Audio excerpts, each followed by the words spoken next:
প্রিয় স্টুডেন্ট, এই মুহূর্তে তোমাদের জন্য যে বড়সড় আপডেটটা চলে আসছে সেটা হচ্ছে গরমের ছুটি কিন্তু শেষ হয়ে যাচ্ছে। তাহলে কবে খুলছে স্কুল সেটা জানিয়ে দিল শিক্ষা দপ্তর। এপ্রিলের মাঝামাঝি সময় থেকে গরমের ছুটি পেয়েছিল রাজ্য। তৈরি হয়েছিল তাপপ্রবাহের পরিস্থিতি। সেই আবহে রাজ্যের সরকারি স্কুলগুলিতে আগেভাগেই গরমের ছুটি দেওয়ার কথা ঘোষণা করেছিল স্কুল শিক্ষা দপ্তর।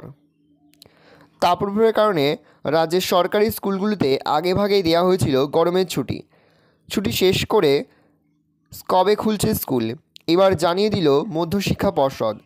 2রা জুন রবিবার পর্যন্ত স্কুলগুলিতে গরমের ছুটি থাকবে। শিক্ষা দপ্তর সূত্রের খবর, সোমবার 3রা জুন থেকে শুরু হবে পঠন পাঠন। ভোটের আবহে স্কুল খোলার সম্ভাবনা নেই বলেই খবর।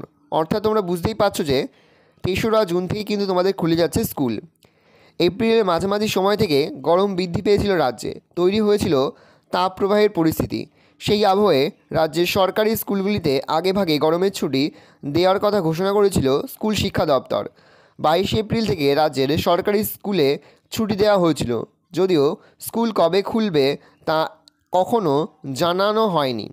মধ্যশিক্ষা পর্ষদের ক্যালেন্ডার অনুযায়ী যদিও 6 মে থেকে গরমের ছুটি শুরু হওয়ার কথা ছিল, শেষ হওয়ার কথা ছিল 2রা জুন। ওই দিন রবিবার থাকায় পরের দিন সোমবার 3রা জুন স্কুল খোলার কথা ছিল। তোমরা বুঝতেই পারছো যে 3রা জুন কিন্তু অর্থাৎ সোমবার কিন্তু তোমাদের স্কুল অর্থাৎ প্রতিটি সরকারি স্কুল কিন্তু খুলে যাচ্ছে। আশা করি ভিডিওটা ভালো লেগেছে। ভিডিওটা ভালো লাগলে ভিডিওকে লাইক করতে একদম ভুলবে না। আর আমার চ্যানেল নতুন হওয়া লাল কালার সাবস্ক্রাইব প্রেস করে পাশে বেল আইকনটা প্রেস করে যখন নতুন কোনো ভিডিও আপলোড করি সবার ফার্স্ট নোটিফিকেশন তোমরা পেয়ে যাও। আর এই ভিডিওটি তোমার বন্ধু বান্ধবী আত্মীয়স্বজন সবার মধ্যে কিন্তু অনেক শেয়ার করে দাও। এই ধরনের লেটেস্ট আপডেট পেতে অবশ্যই কিন্তু আমাদের চ্যানেলটা সাবস্ক্রাইব করে রাখবে।